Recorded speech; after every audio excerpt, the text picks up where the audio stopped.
Welcome to LexTalks Legal Topics. Simplify your companion for exploring the fascinating world of law. Today we're diving deep into a topic that's particularly relevant for all you aspiring legal eagles in India. Yeah. Freedom of religion. Okay. We'll be dissecting articles of the Indian Constitution, landmark Supreme Court cases, and societal debates that'll make you think twice about this fundamental right. It's not just about quoting Article 25 in your exams, Right. Understanding freedom of religion in India means grappling with its nuances, Yeah. its limitations, and the constant tug of war between individual rights and the state's responsibility to maintain order. Okay, let's unpack this, starting with Article 25 itself. Okay? It guarantees the freedom of conscience, Mm, the right to profess practice and propagate religion. right. It sounds pretty straightforward, right? You have the right to believe what you want and practice your faith. But there's a catch. Oh, Article 25 comes with a subject to clause. This clause allows the state to impose restrictions on religious freedom in the interest of public order, morality, and health.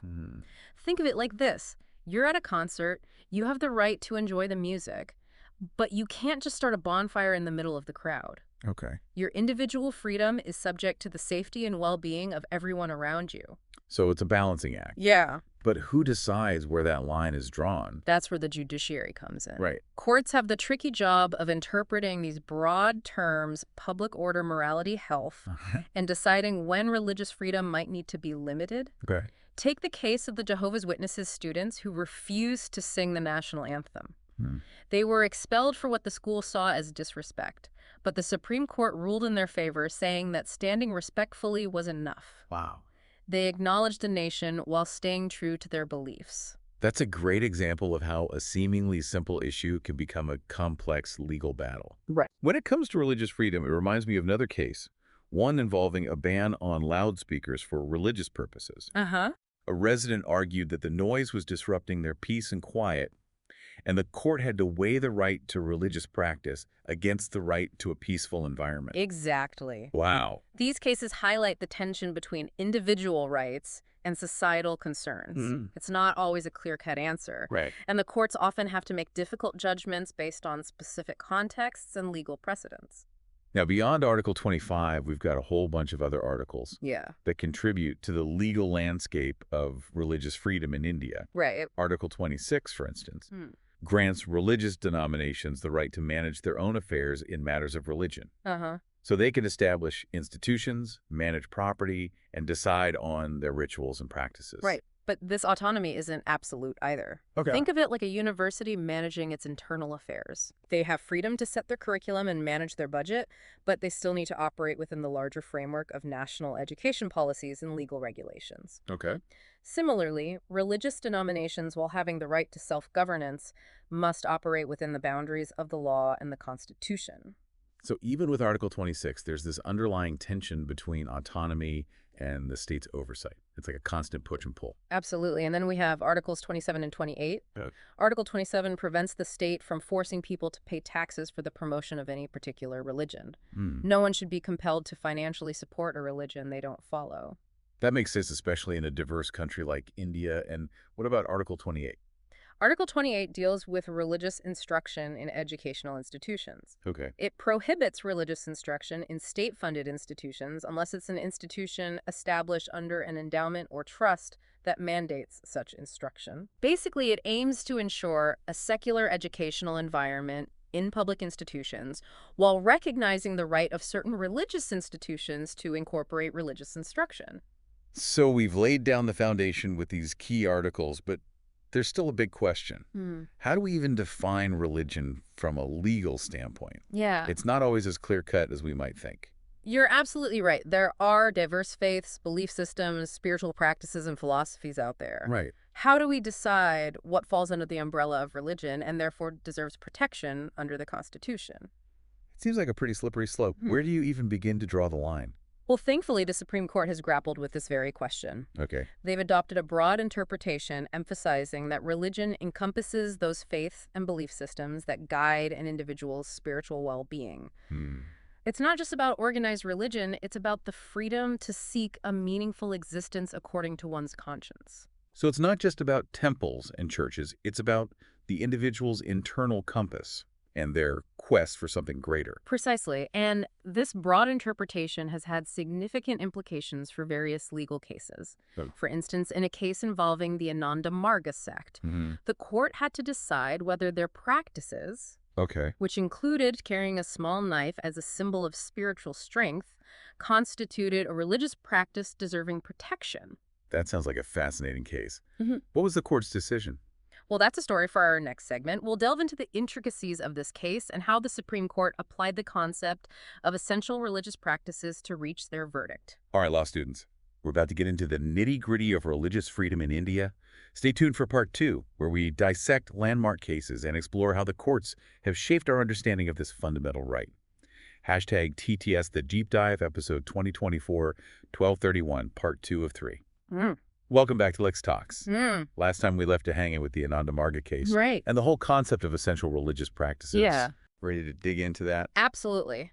The Ananda Marga case is a prime example of how the Supreme Court uses this essential religious practice test to determine what's protected under Article 25. Okay. The sect argued that carrying a small curved knife known as a tandava was integral to their faith, representing spiritual strength and self-defense. So essentially they were saying it's more than just a knife. Uh-huh. It's a symbol deeply rooted in their belief system. Precisely. Okay. But the state argued that allowing such knives posed a threat to public order and safety. Right. The Supreme Court ultimately ruled that while the Ananda Marga's beliefs were protected, carrying the tandava wasn't considered an essential practice. Okay. They drew a distinction between the right to believe and the right to act on those beliefs, especially when those actions might infringe upon public order. It's like saying you can believe in the power of fire for purification, Right. but you can't just go around setting things ablaze. Exactly. Your belief is protected, but your actions have to be within the bounds of the law. That's a great analogy. It highlights the complexities the Yes. courts face when balancing individual religious freedom with broader societal concerns. Right. The essential religious practice test isn't a simple checklist. It requires delving into the history, doctrines, and core tenets of a religion Okay. to determine whether a specific practice is truly indispensable to that faith. This test has been used in a bunch of cases, right? Yeah. What are some other examples where it's come into play? Oh, there are plenty. Take the Sabarimala Ayyappan temple case, for example. Right. It involved the age-old tradition of restricting women of menstruating age from entering the temple. The argument was that this practice was essential to the deity's celibate nature. This case sparked a huge debate, didn't it? Absolutely. It became a flashpoint for discussions on gender equality, religious traditions, Right. and the limits of judicial intervention in religious matters. Yeah. The Supreme Court ultimately struck down the restriction, Okay. ruling that it violated women's fundamental right to equality.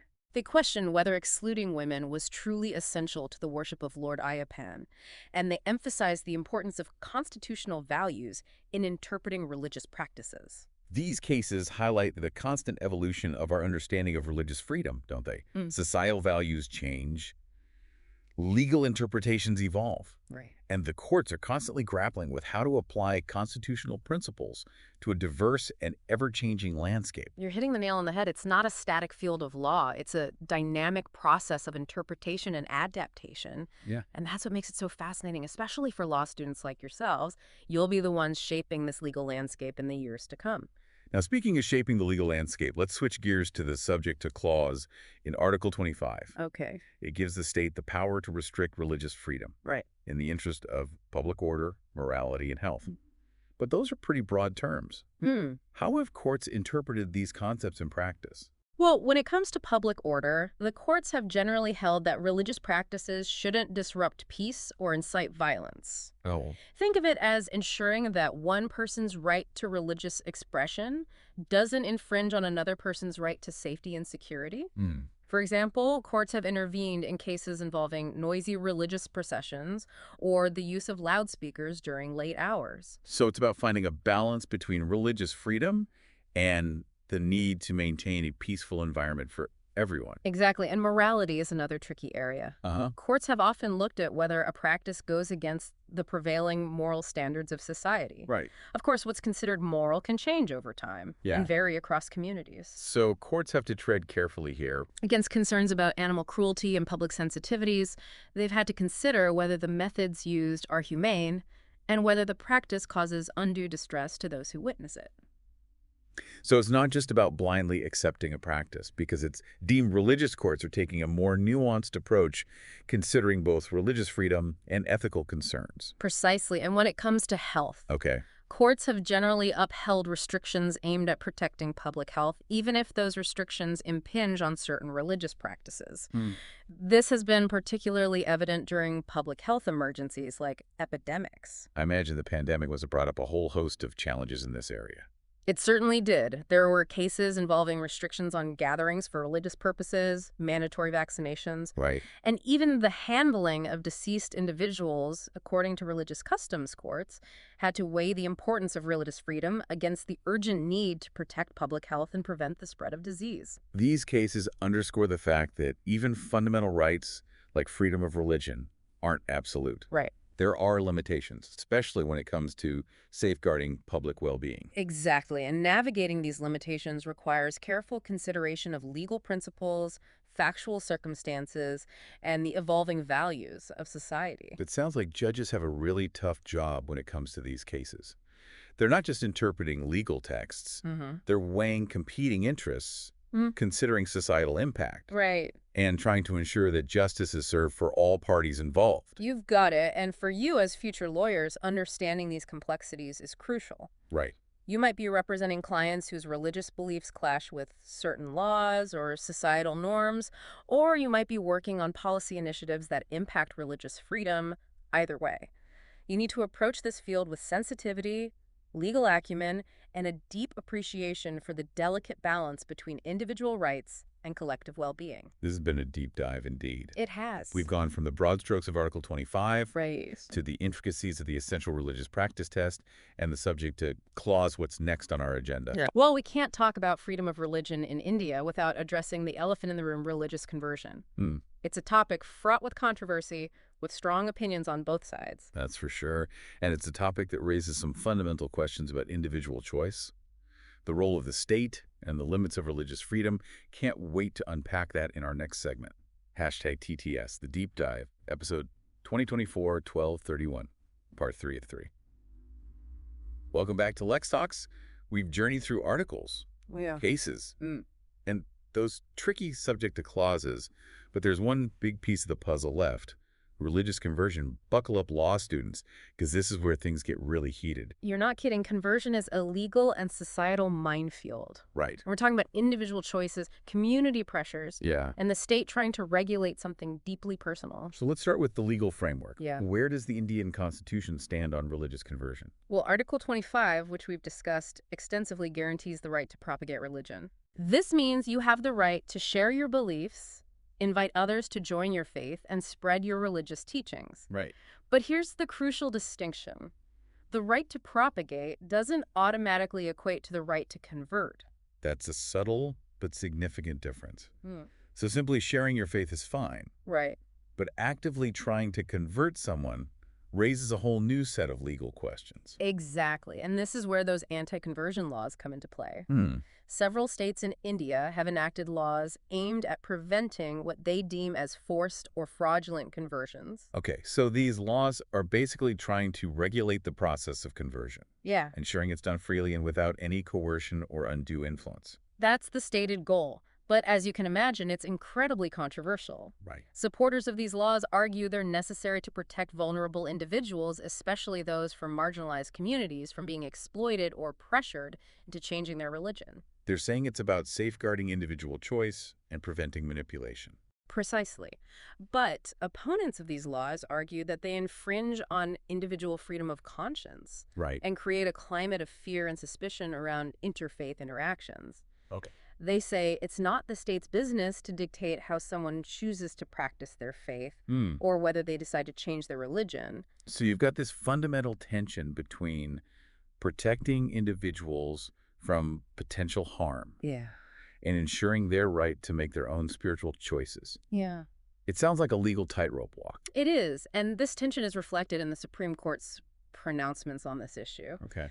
While upholding the constitutionality of anti-conversion laws, the court has consistently emphasized that they must be applied with caution, ensuring they don't infringe on genuine and voluntary conversions. So the court is acknowledging the state's interest in preventing unethical conversions, Yeah. but also recognizing the individual's right to religious freedom. Exactly. But determining what constitutes a genuine conversion is often the crux of the matter. Right. It's not always easy to distinguish between free choice and coercion, especially when dealing with complex social dynamics, cultural pressures, and personal motivations. This is where things get really tricky. Yeah. Right. It's not just about black and white legal arguments. Uh-huh. It's about delving into the nuances of human behavior, understanding the context of conversion, and considering the potential for both genuine faith and potential exploitation. Absolutely. And this is why these cases are so fascinating from a legal perspective. Right. They require not just a strong grasp of constitutional law, Okay. but also an understanding of social dynamics, cultural sensitivities, and the complexities of human belief systems. So law students, if you're thinking of specializing in human rights law, religious freedom, or even criminal law, understanding the ins and outs of religious conversion in India is essential. It's a field where legal expertise intersects with social realities, ethical dilemmas, and the constant evolution of societal values. We've talked about the legal framework, Right. the debates and the challenges. Right. But what about the broader context of secularism in India? How does religious conversion fit into that picture? Secularism, it's a cornerstone of the Indian Republic. But it's a concept that's often easier said than done. Right. The Indian Constitution doesn't explicitly define secularism. Okay. But through various judgments, the Supreme Court has interpreted it as a principle of equal treatment of all religions. So no favoritism, no discrimination. Right. The state can't promote one religion over another, nor can it interfere in the religious practices of individuals or communities unless there's a compelling reason. Precisely. But what's interesting about Indian secularism is that it's often described as positive secularism. Unlike the strict separation of religion and state that we see in some Western models, Indian secularism recognizes the importance of religion in society Right. and allows for state engagement with religious communities in certain ways. Positive secularism. That's an intriguing concept. Can you give us some examples of how that plays out in practice? Sure, think of government funding for religious institutions from different faiths, or the declaration of religious holidays as national holidays. Okay. These actions reflect an acknowledgement of the diverse religious landscape of India Right. and the significance of religion in the lives of many citizens. But doesn't this active engagement with religion create a risk of blurring the lines between different faiths or even favoring one over another? It's a valid concern. That's why the judiciary plays a crucial role in ensuring that the state's actions don't cross the line into favoritism or interference. Okay. They act as guardians of secularism, constantly vigilant against any attempts to undermine this core principle. So it's a delicate balancing act, acknowledging the importance of religion in society while upholding the principle of equal treatment for all faiths. Exactly. And religious conversion adds another layer of complexity to this balancing act. When does the state's attempt to regulate conversion become an infringement on individual religious freedom? When does the right to propagate religion turn into coercion or undue influence? These are the kinds of questions that courts have to grapple with. It sounds like there are no easy answers in this field of law. Nope. It's all about nuanced interpretations, context-specific judgments, Right. and the constant evolution of our understanding of religious freedom and secularism.